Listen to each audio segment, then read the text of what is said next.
So Biofield Tuning is specifically something she has created using tuning forks.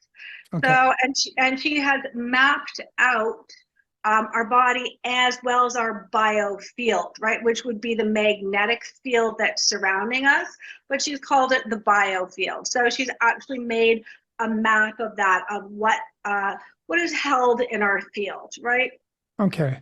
Yeah. Yeah, because I remember I was watching some, doing my research on it and watching some videos on that where she talks about generational trauma, things stored in the outer field. What I didn't find is that she talk about the various, like, she talk about mapping it out. Did she have very specific layers that she mapped out? So let's say, for example, from what I remember, again, this is why you're on here, because you can correct me if I'm wrong, is that this farthest part, like 6 feet out, is what's it called, the generational or birth trauma. I think she called it birth trauma is out there. And that's that particular layer. Is there like 4, 5, 6, 10, 12 different layers that are emanating that she's mapped out from the body, for example? Yeah, so what we do when we're working in the field is you go out about 5 or 6 feet from people, and that is the edge of their field. So we're surrounded by this. Our field has a bit of a membrane, and at the edge of our field is our birth, right? So in that field is held possibly anything that was going on with our parents during that time, how our mom felt when she was pregnant, and anything that happened during birth. So the field moves from birth. As you move closer and closer to the body, you're just coming in towards the present. So you're literally moving through the lifeline of the person with the fork. So I would be, and you can use, generally out in the field, we will use the the unweighted fork. And this is done by bumping the fork, and it's going to make a sound and a vibration. And then we're combing in. So we're combing in through the field. The idea that there are this sort of electrical clumps of biophotons of energy that's in our field. And Okay. you can hear when the fork, I can actually hear and feel when the fork hits something that's incoherent, right? And then that would be any sort of things that you've gone through in your life that might be stored trauma. So when we go through, it could be even just be stress, right? You fell off your bike when you were 10, and there'll be like this, in your field. And so what we're trying to do is take that bit of stress that's held out in your field and comb it back in towards your body, giving it back to you, right? Back to your energy field, instead of all of these bits of stress and trauma that we've sort of like frozen and held out in our field. It's almost a little bit like the idea of soul retrieval, but it's like basically you're retrieving your energy that got stuck in stress and emotional responses out in your field, so that you can become much more coherent and clear through your whole body, through the electrical charge running all the way up and around your body. So the way the Eileen has, I don't want to say, the way she's figured out, and this is just generally accepted, so the torus, right? The toric field. Mm-hmm. Right? So energy comes up through the bottom of our feet, it comes out the top of our head and around, right? And that magnetic field is our biofield out to the edge of our field, right? Whereas birth. So we have this energy that comes up and around. And then at the same time, we have a bi-directional flow where it comes down through our central channel, out our feet and around. So this channel is the electrical channel of your body that's running all the time. And and the tuning fork, so when you get stressed and pain or even injuries in your body, we're sort of gripping on, right? We grip into our emotions, and instead of letting things flow through us, we like grip onto them and stick them somewhere in our body.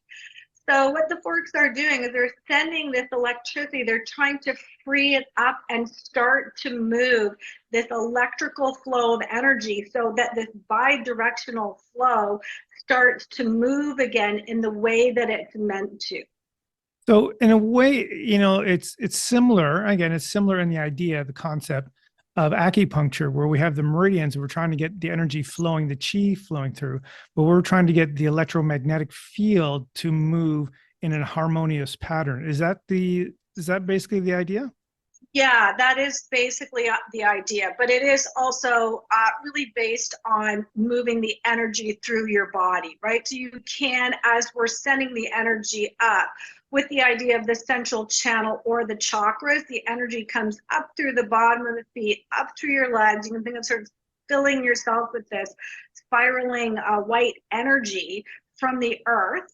So the earth actually has, I like to think of it as a battery. So at the bottom of our feet, we have a negative charge. That's the negative charged energy from the earth. Okay? And that comes all the way up, and we want to clear all of our energy centers and just charge up our body and fill ourselves back with this light, kind of this nurturing energy that's always coming up through the earth, right? Filling our body, letting it fill us up with light, and letting it clear and open up through the chakras, right, as it comes out the top of your head, right? And then coming down through the top of your head is the positive charge, right? So you can kind of think it's like you're connecting heaven and earth with that energetic charge of the battery. And you just want to charge up your body as much as you can, right? You want to have some like really good voltage going on, right? So at Yeah. first we would just really charge up the voltage of sending the energy up and sending the energy down. And then penduluming through the chakras. One of those chakras will tell us, the pendulum will tell us which chakra wants a little bit of help today, right? And then we'll look at the biofield map and we'll be like, okay, so it was solar plexus on the right hand side. And this is going to talk about power on the masculine side. So we'll go out to the edge of the field and start to comb in. So anything having to do with power imbalances or struggles with masculine or with male energy in your life. So just combing those through, bringing back any of that energy that's stuck out in your field, bringing it back to you and back into that back into the up and down charge, that bi-directional flow. So it's bringing it back into you, like you're getting your energy back and I charging like up the that. battery of your body.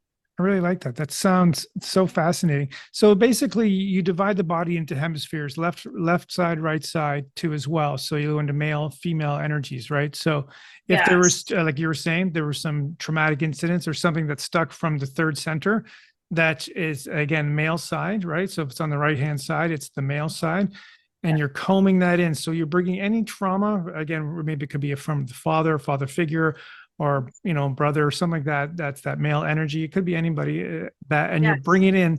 So similar, like you were saying, to like soul retrieval, like those fragmented parts of you that are Yeah. bringing it in. So how does the body recognize that and process that?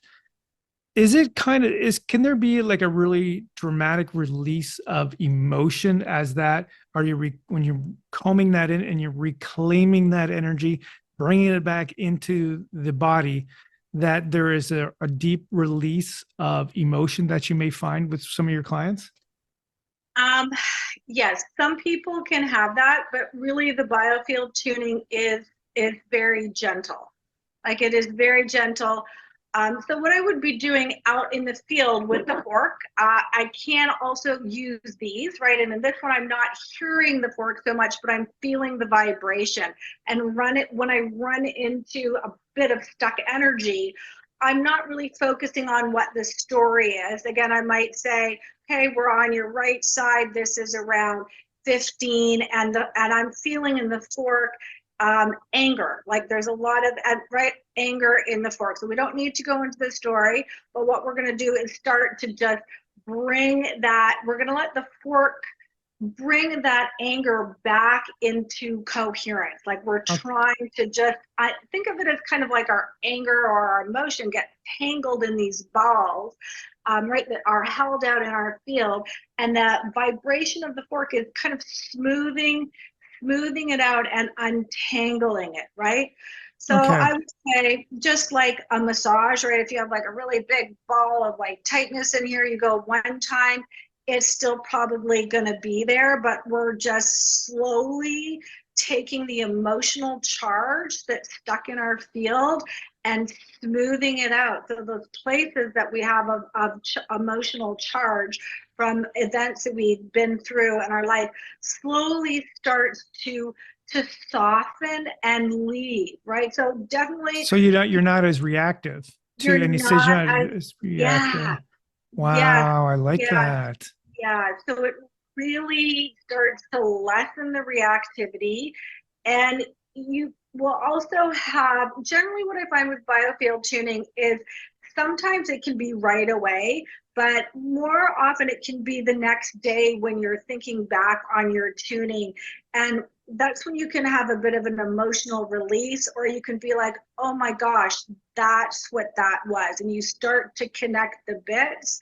And as these tangled clumps of basic, like, right, the reactivity in our field, as we just start to bring them back in, we also bring back that, the energy that stuck around. We bring that back, that energy to us, and we become much more coherent. So like you said, like just generally less reactive about that thing, having a larger understanding of it, Okay. just becoming more intelligent and more aware, and being able to really process um, our emotions in a really gentle way. Yeah, it's a really gentle but effective way. Yeah, it sounds like that too as well, which is I think a lot of people are, they want to do the work, but sometimes they don't want the messiness of it. They want the subtlety and the kind of the compassion behind it. So it's not as kind of like that. But the awareness that you would probably get from that, like you were saying, is that the whole idea is that you get those aha moments, Yeah, afterwards, the day afterward, you go, oh, that's why I had this issue. And it yeah, seems to smooth it out. So it's no longer. Now, do yeah. you find that, let's say, because if it was on this side and you seem to be more angry, do you find people after they have that and you work the tuning fork through that area, you comb through it, is it is they find that they attract less anger? Because when people are angry people, they attract more angry people. Do you find Uh, that they are less or attracting less anger in their life? oh, yeah, absolutely. I mean, that just makes sense, right? So as we become more coherent, like we're really trying to take ourselves out of that reactive space where we don't know why we're reacting to things, we don't know what's going on. Um, yeah, so we're really sorry. Just ask me your question again. I started rambling. Then. That's okay. It was basically what we were talking about is that if people are once they have like you start combing through the session, right? So we talked about the anger, right? Yeah, And we're moving through that. The next day they have the aha moment. yeah. Because we've changed the frequency of that, because we talk about like attracts like, Yeah, no, are they for going to sure. attract more anger? Because if you're an angry guy or an angry person, right, and you seem to always attract anger, as you go walk on the street, you're having an angry day, your whole day just seems to be angry, make you more angry. No, yeah, no, 100%, right? So this does really start to smooth that out. And I think I was trying to say just about is bringing you out of this sense of like chaos, right? This reactive chaos into a much more coherent state, right? Just a coherent state where you really have much more understanding of why you're reacting to things. You just, yeah, and everything is just goes a little bit more easily. So I think one of the things to talk about with biofield tuning is that it's really amazing for relaxation and anxiety.